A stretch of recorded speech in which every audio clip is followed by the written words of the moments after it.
Hi, my name is Robbie Vidito, and I am the small group leader for the 4 and 5-year-olds. And I do it because their little voices when singing worship just fills my heart all the way to the top. Hey, I'm Christy Leeser, and I volunteer with the college ministry, and I truly believe the next generation matters. You know, they're 18 to 25, they're making adult decisions, and they just need to know that God is with them wherever they are. My name is Chris Matherly. I serve with 11th grade boys at Blossom. I love to serve because when I was a young kid, someone made a huge impact in my life, and I thought this would be a great way to give back to that person. Hi, I'm Julie McCauley, and I serve as a small group leader for the kindergarten and first grade boys small group. And I love to serve in the next generation because I came to faith as a child, and my relationship with Jesus has sustained me throughout really difficult times in my life. And I hope that that will be the same for the boys I work with in small group. Hello, my name is Grayson Hastings. I serve in the 4 and 5-year-olds, and I love serving because we get to build communities with the children. Hi, I'm Megan Bowman, and I serve in 2nd and 3rd grade boys. Really, what I enjoy the most is just really engaging their hearts and really finding them where they are, which is often really crazy and sometimes crawling the walls, but it's a lot of fun.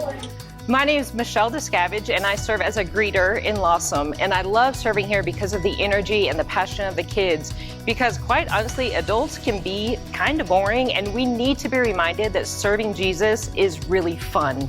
I serve in the next generation by working with the bins and making sure that they're filled so that the teachers can come in and help with the kiddos.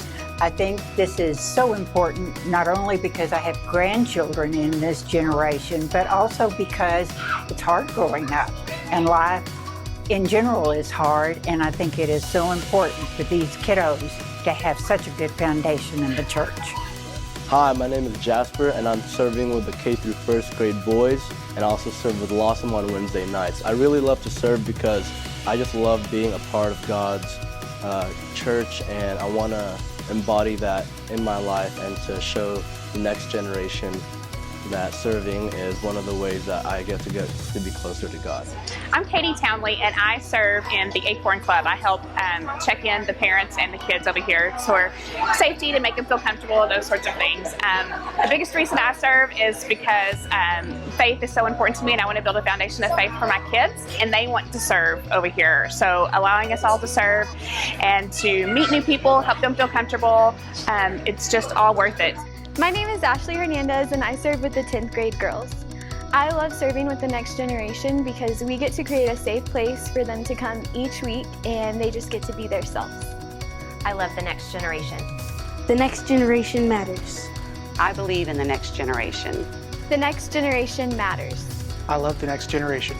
I love the next generation. The next generation matters. I believe in the next generation. I believe in the next generation.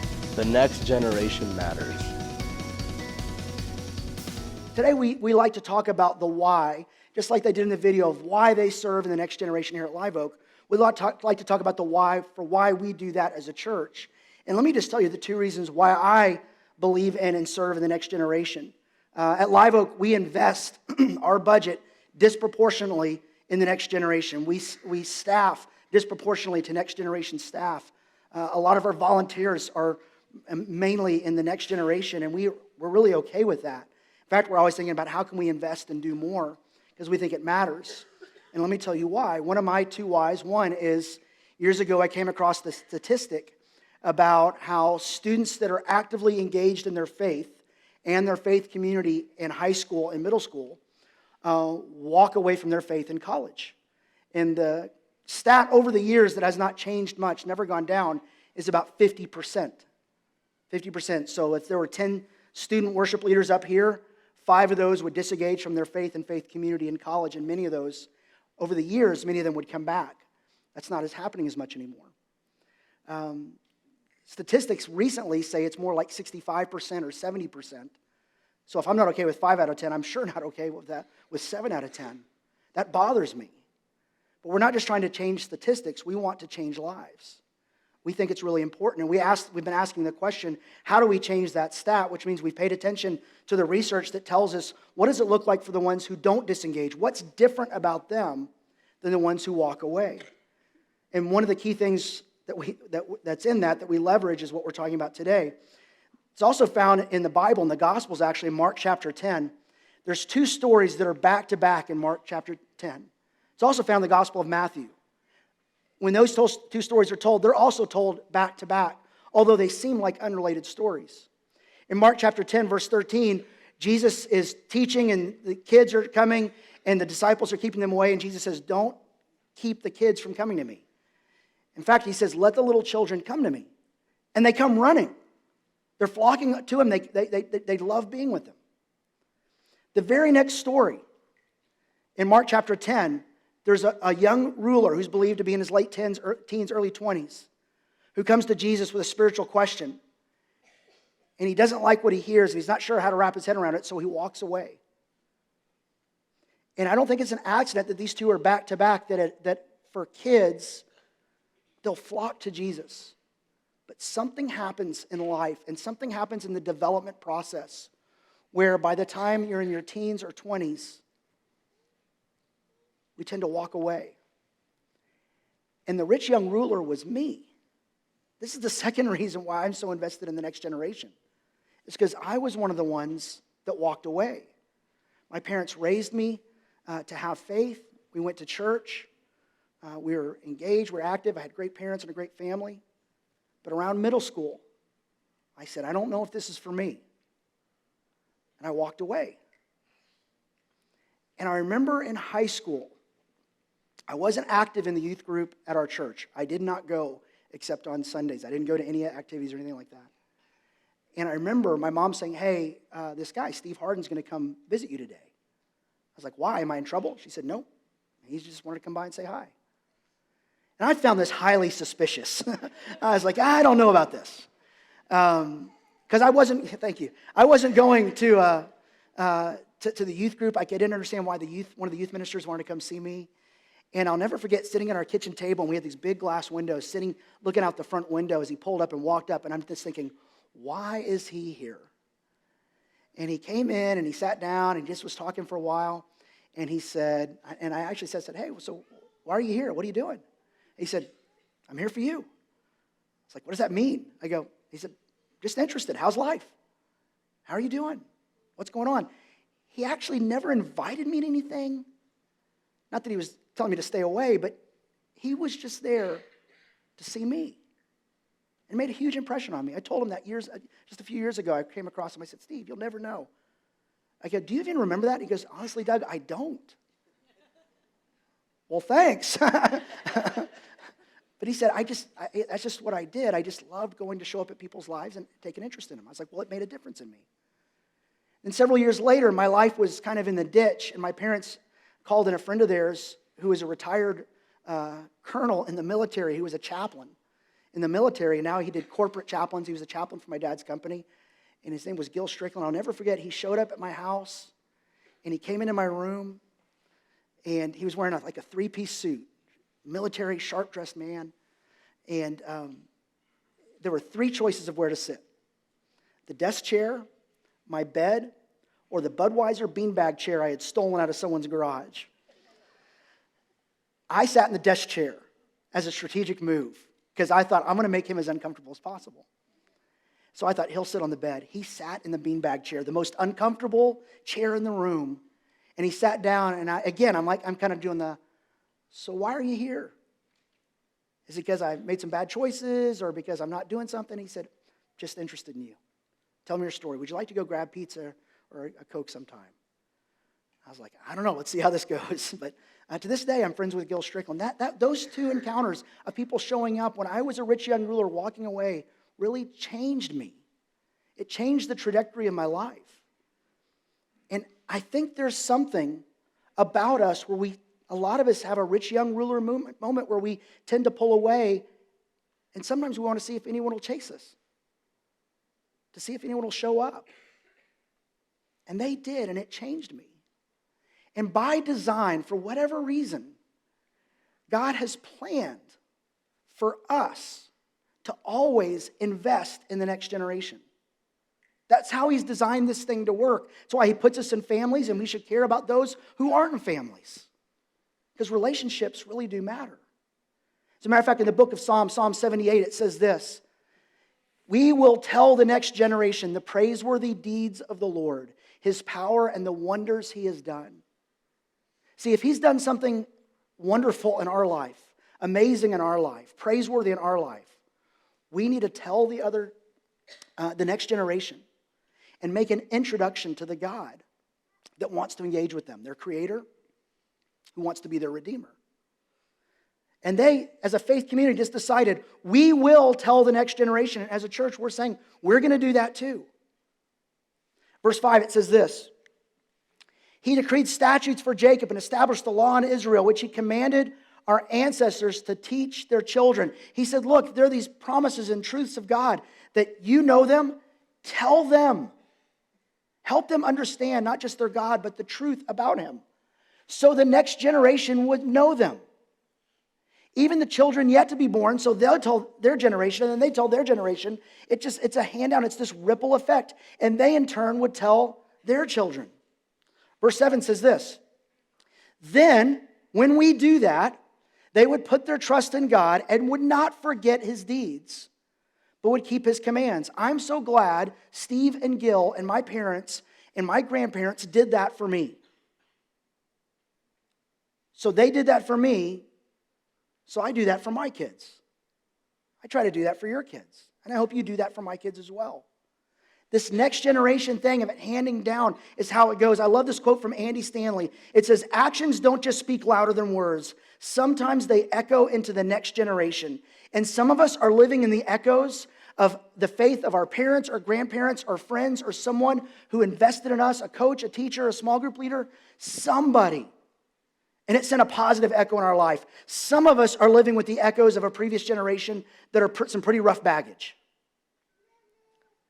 Good or bad, what we do echoes in the next generation. I was watching Friday night, the tribute to Kobe Bryant, the Lakers did before the game, and they were playing a bunch of quotes from him. And you know, if you don't know it, probably all of you do know, he was killed in a helicopter crash last week with 8 others. It was a tragic thing. A young guy, 41, I think he was. I can't remember how old he is. But they were doing these quotes from him.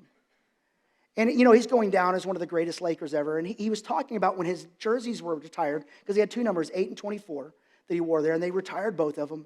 And he talked about what that meant on him at the jersey retirement. And he had this amazing quote, and when he said it, I paused it and rewound it because I wanted to hear it again. This is what he said. He said, growing up and watching, because he grew up in LA, all these great players who played for the Lakers play, I learned so much from them. To now be a part of that wall where they have all the other jerseys retired. Magic Johnson, Kareem Abdul-Jabbar, Jerry West, all these people that were the people he looked up to. James Worthy, he looked up to him. He says, to be part of that means everything to me. But when you get older, you start to understand that really it's all about the next generation. That these championships do come and go. But the most important thing you can do is to pay everything that you've learned forward to the generation to come, the next generation. And that's truly how you create something that lasts forever. That's not just Kobe's idea. That was God's idea, that we would do this, that we would pay it forward to the next generation. And at Live Oak, one of the things that we say is everyone should do something to know and invest in the next generation. Everyone, that includes you, should do something. It could be a lot of things. To know and invest, both are important in the next generation. They're important, but sometimes it's awkward. Sometimes it's hard. Sometimes it's messy. But we think it's absolutely necessary. And it is as much as part of our mission field as anything else. About 7 or 8 years ago, we were talking about what the mission at Live Oak was, and we always used 2 different circles, across the street and across the globe. We always want to be thinking beyond the walls of our church, across the street and across the globe. And then we realized, as the more we dug in that statistic about how important it is to invest in the next generation, we said, no, we really have 3 mission fields, across the street, across the globe, and the next generation, because every generation needs an introduction to their Creator, to their Redeemer, and to know His plans and purposes for their life. So what we say at Live Oak is everybody should do something. It's very simple. Do something. So what are you doing? What will you do? What could you do? The reason we're asking this today is because this is the time of year where we kind of like to draw attention to the next gen mission field and tell you, like you saw in the video, there's lots of ways you can do that through Live Oak to invest in the next generation. Some of them are small group leaders. Some of them are greeters, welcome teams. Some of them are doing administrative things like serving a meal on Wednesday night to Lawsome. Sometimes it's performing on a stage or working in the tech booth. But there's lots of ways you can do that. And for the next several weeks, we're on-ramping into serving in the next gen, and that's going to be a huge focus for us over the next month. This is because we have several sneak peek opportunities where you can get a glimpse into our different areas and what it might. You're not committing to buy a timeshare. You're not locked into anything. You're just exploring what might it look, because for some of us, we think, oh, that's not me. But the more you look at what we do with Next Gen Ministry, there might be something that's absolutely you. And sometimes it's not the what that gets you, and it's like, oh, that's the perfect role for me. Sometimes it's who. Man, I was just in that place, and somebody did that for me. Or I can really relate to this. Or maybe it's just the opportunity to find a way to officially, in an organized way, get to know some people. Well, we want to give a glimpse into what it might look like to serve in kids ministry, student ministry, or college ministry. We have this serving forum where you could say, hey, I'm interested. You're not committing to anything, and we're not committing anything to you. It's just, hey, let's have a conversation. We're going to have some shadowing opportunities where you can come in and have a tour and kind of see behind the scenes of what it looks like. So go to the Live Oak app or website, and we'll tell you about the different opportunities. Some of you might be a future small group leader, a future coach of small group leaders. You might be wanting to do a support role behind the scenes and making things happen. Either way, it starts with this forum. That's your first step. That might be, for some of you, your next step. That wouldn't just impact the next generation, it might impact you. But what I know and what I believe is every investment made in the next generation matters, and I do think it makes a difference. Let me tell you the story of one guy who said yes to serving the next gen a couple years ago. This is Danny Gonzalez. Great guy, even though he's wearing a Denver Broncos t-shirt. That's kind of questionable, but he really, great guy. He currently leads a 7th grade boys small group with Chad Garlington. And this was them at an activity. They were doing something fun together. Well, last year, when they were a 6th grade boys small group, these same boys a year earlier, end of the year, Danny comes up to me and says, hey, we're taking our boys, the 6th grade boys, to main event. And you might want to bring your son, John, along because he'll be in 6th grade next year. I could let him see what Lawsome's like, and it's main event, and he loves main event. So I'm like, sure. So we showed up, and we're sitting there eating pizza with he and his boys and just kind of chatting, and all of a sudden, Danny says something that, it stopped me in my tracks, and did I just hear what I thought I heard? I even asked him about it. I said, did you know you said that? And he looks at his guys, and he says, and they're not like having a Bible study. They're just eating pizza, talking casually. And he just said, hey, I hope you guys are having fun. It's been a great year. I want you to know, I hope to be here when you graduate high school as your small group leader. That's like a 6-year commitment. Like 6 years from now, I plan to still be around. And he was honest. He said, sometimes things change in life or whatever, but he goes, if my plan plays out, I plan to be here for you when you graduate high school. That's the kind of commitment that can change somebody. It can change the statistic. It can change a life. For someone to say, I want to show up and be interested in you and show up for you and get to know you and hear your story, hear your doubts, hear your struggles. I want to just show up and care for you and have fun and go to main event along the way too. But I want to show up. That's the kind of commitment that can change your life. And I don't want to say that showing up and serving in student ministry means you need to make that kind of commitment. You can just sign on for a year. But for someone to say, no, I want to commit for the long haul. And we've had a number of volunteers that even started in kids ministry and moved up. And some have moved from Live Oak student ministry to college ministry. I love that people are saying, I'm committed to the person, not the program. I'm committed to the people. Who might you need to do that for? And it might not be in a serving role, but I might be saying to someone who's the next generation, saying, I plan on being around, and if you ever need me, I'm going to be here for you. And I'm proud of Danny Gonzalez and every one of our leaders that makes a commitment, even to serve for a short season or to kind of move along with somebody. I'm super proud, and I am so thankful that we have that at Live Oak. But let me say something to anybody, whether it be one of these 7th grade boys or anybody who's ever had a small group leader who said, I'm going to be here for you, which that's what we ask all our small group leaders to do in Lawsome and college ministry and kids ministry. I'm here for you. If someone ever makes that kind of commitment to you,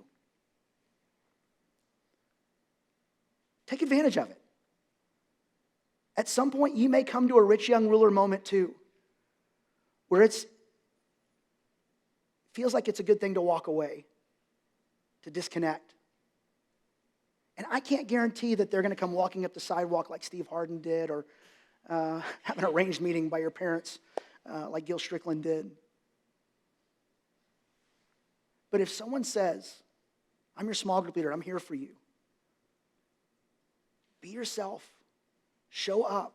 Be honest where you are and what your struggles are. Take advantage of that, because the rich young ruler moment, I think, is very real. And the thing that changes it is having someone we know that is committed to us, to loving us, caring for us, and walking with us through whatever season we're in. The question I would ask for some of you is, would you be willing to show up for the next generation? Whether it be for a year or throughout their teenage years. We need that as a church. But for those who have someone, a leader that's showing up as a small group leader, will you show up for them and connect with them even if it's hard? Even if you're embarrassed? Even if you feel like walking away? Because I think it's a game changer. And relationships are the thing that change the next generation. You know, they did the research on what changes the next generation. The people who had a sticky faith where somehow they navigated the teenage years and college years, and they'd had a vibrant faith going through the whole thing. They said, what was different? One, they were serving beyond themselves. That's why you saw a number of people up here serving in kids ministry that were actually kids and students. The amount of student ministry leaders that we have serving in kids ministry and student ministry and other ministries. Your coffee almost every week is made by someone who's in high school. And he shows up before almost anybody else, and he's serving beyond himself. We think that'll be something that could help change our faith, his faith. The other statistics is intergenerational worship, kind of like what we're doing today. Intergenerational worship isn't always having them come and worship the way we want to worship. Sometimes it's us choosing to worship, being led by them the way they want to worship. But it's letting them see you worship through song and through life. Intergenerational, having a safe place to navigate doubt and fear and failure is a big one. But the number one thing is relationships. For years, they would say that when you go on a trip, you need one adult for every 5 students, like a 1-to-5 ratio. That's how you organize or plan a trip. And actually, our small groups are kind of set where the small group members outnumber the small group leaders. But what the research says, and this is where we need help, it's not just about small group leaders. That's a big part of it. That the research said that the statistic is actually, or that ratio is actually reversed. Every student, every kid, every teenager, every college student, someone in their 20s needs 5 adults for every 1 person who they can be honest with, authentic with, who cares about them, who shows up, who they know I can be real with them, and they'll show up for me. Every person needs 5. So if you're in the next generation, who are your 5? And if you're someone who's older, you've navigated that season, or even if you haven't, be willing to show up and be someone's 5 and help them navigate that. Because today, you know, we're closing out this series, Big Things, Small Things, Big Difference.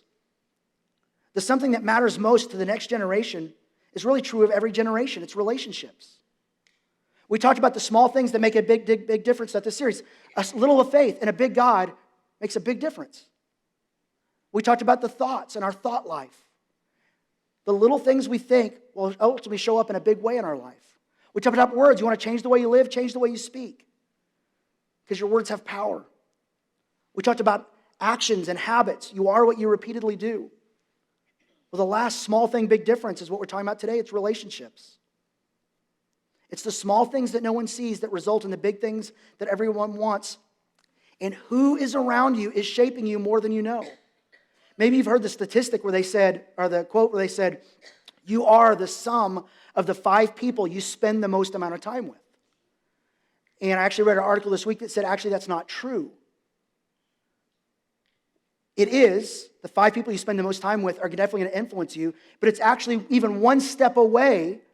It's the friends of your friends or the friends of your family that will end up influencing you. They gave the example of someone who's trying to quit smoking cigarettes.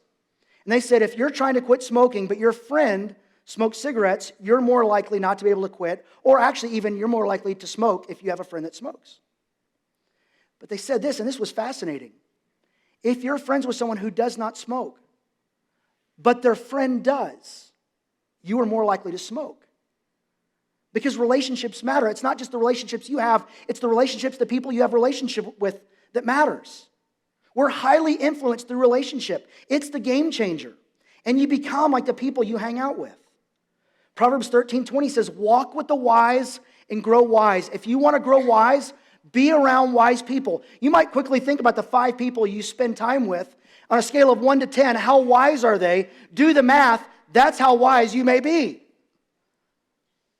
Please don't look at anybody around you and say, thanks for running down the score or whatever. Your wisdom is your responsibility, but it means pay attention to who you spend time with. Walk with the wise and grow wise, for a companion of fools suffers harm. There's a fork in the road. And am I going to choose to spend time with people who are wise or unwise? Because I will follow that path. The question on a verse like this to ask is, who are your companions? The way around here we say it is, who are your few? Because if you want to change your future, we've been talking about all about bringing change in our lives. Small things can make a big difference. If you want to change your future, you might need to change the people that you're around. The who. Or you might need to change how you engage with the people around you. The how. The who and how of your life have huge influence on you. And if you want to change your future, you might need to change the people around you or the way you engage the people around you. To leverage relationships in your life to change your future, and to leverage the relationships in their life to maybe even change theirs. And at Live Oak, this is our ministry strategy. It's our playbook. There's lots of ways to do church, the ways up the mountain of ministry. Ours is lead small. We started that with kids ministry, and then we did it with student ministry and college ministry. And now it's how we do everything. Small groups, everything. It's this strategy called lead small. Rather than saying, how do we get a bunch of people in a room? What we say is, how do we get a bunch of people in a room connected to a few? How can we be relational? How can we help everybody find their few and then leverage that? Proverbs 27:23 says this. This is our verse for the year. We're trying to really focus on this lead small idea. Be sure you know the condition of your flocks. Give careful attention to your herds. Now, some of us may take offense to being called flocks or herds or being talked about as cattle. And this is not a verse for farmers, ranchers, and shepherds. This is a verse about leadership and influence. So we said, okay, let's change that word flock and herd. Let's change it to few. Be sure you know the condition of your few. Give careful attention to your few. If you're in any kind of leadership role at Live Oak, small group leader, coach, staff member, volunteer, doesn't matter, any kind of leadership role, leading a team or a group, this is your playbook. But here's the thing. If you're in a small group, if you're a part of a team, this is your playbook. If we really want to see change and life change and Christ-centered community be catalytic and powerful, we would all have to commit to find our few and do this for them. It means I'm going to find my few, a few people that are in my life that I know that we're in this together, the who.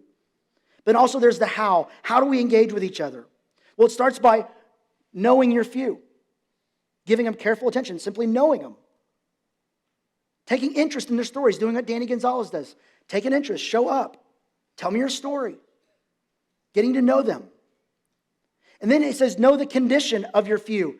Ask questions like, how are you doing? How are you doing really? How's life going? What's your biggest struggle? Is there an area right now where you feel like you're all alone? Know the condition of your few. And then pray for your few. Commit to actually pray for each other. Not the kind of prayer that's, hey, God, thanks. Hope everyone has a good day. Hope everything's fun. God bless everybody. No, something where you pray specifically for your few. And if you don't know how to pray specifically, go back to step one. Know your few. And then know their condition. Then you know how to pray. If for the people in your life, you don't know how to pray for them, go back and simply get to know them. Ask them questions and earn the right to be heard where they can be authentic and honest. And then once you know them and you're praying for them, help them know and take their next step. Everybody has a next step. That's one of the things we believe at Live Oak. Following Jesus means he's in charge, and following implies movement. Well, what is God doing in their life? It may be a truth to apply, a battle to fight, a next step to take. And then, especially if you're a leader of a team or a group at Live Oak, but anybody, even if you're a part of one, help equip them, encourage them, help send them out to make a difference in the world. And when you do those things, you know about, you pray, you help them take your next step, you equip, encourage, and empower their next step. When you do that, think how catalytic that would be. And just like we say everybody needs to do something to know and invest in the next generation, the other thing we say is everybody needs to be connected to somebody. Everybody. That is our hope as a church. We have challenge. You can see this room is full. We're running out of seating space. That's not the biggest problem we have as a church. Our biggest challenge is how do we make sure that everybody's connected to somebody? How do we help create communities where everyone finds their few? And it's a catalytic impact on their life. The question I would challenge you to ask is, what do you need to do to find your few? If you don't have a few people that are your few, what are you going to do to change that? How will you find them? I mean, one easy way is just to get involved in a small group at Live Oak. You can go to the Live Oak app or website. Groups launch next Sunday. Get in a small group. It doesn't have to be something organized. Make an invitation. Go to lunch with somebody.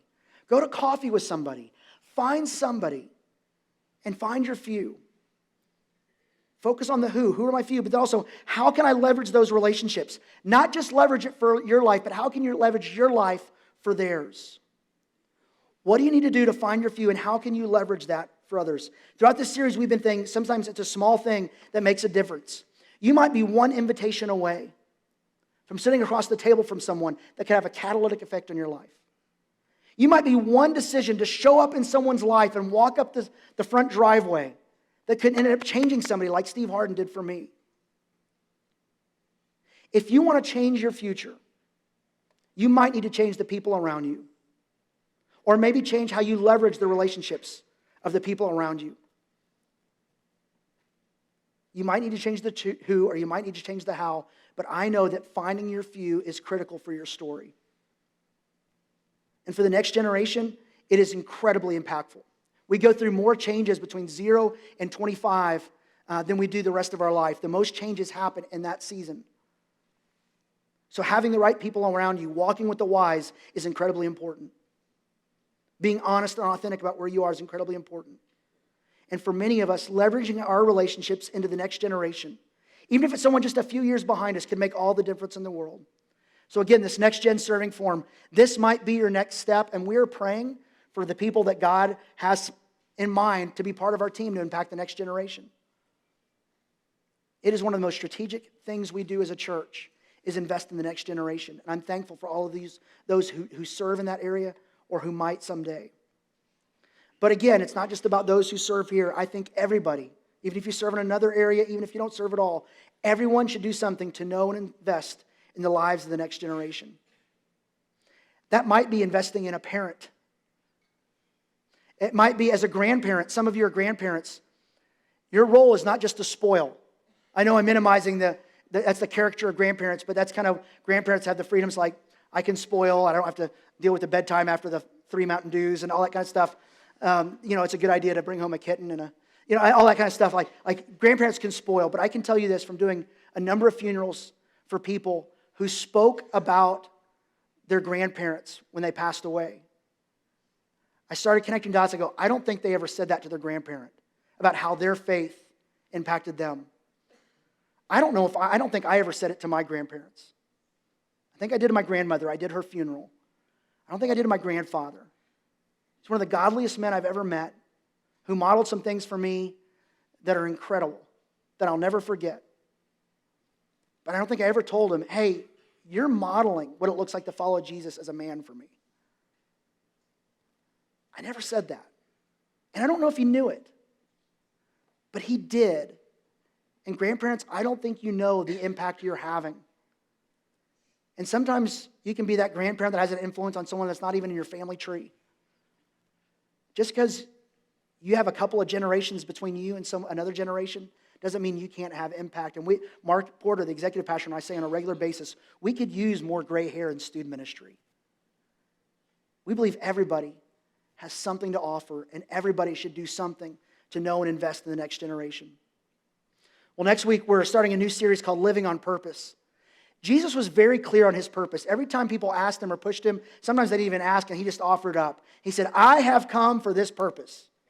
And he was very clear. And I think the more we understand the purposes of Jesus, the more we'll understand the purpose it brings to our life. So whether you're in a season or not, where you're looking for God's purposes in your life, we're going to spend a couple, 6-7 weeks leaning in, asking God, what is your purpose for me, by looking at the purposes of Jesus. Let's stand for closing prayer. God, thanks that you love us. Thanks that you're for us. Thanks that you came with purpose. And you have purpose for us, that we were created on purpose, for purpose. And God, you're very clear, seems to me, that we were created, one of our purposes is to know, invest, love, and support the next generation. Thanks that we are for the next generation at Live Oak, and I pray that we would always remember that the next generation has something for us. God, thank you for the people you sent into our lives to tell us and introduce us to you. Help us to walk through this season of growing up with the next generation that we have an opportunity to at Live Oak and in life. It's in Jesus' name I pray. Amen.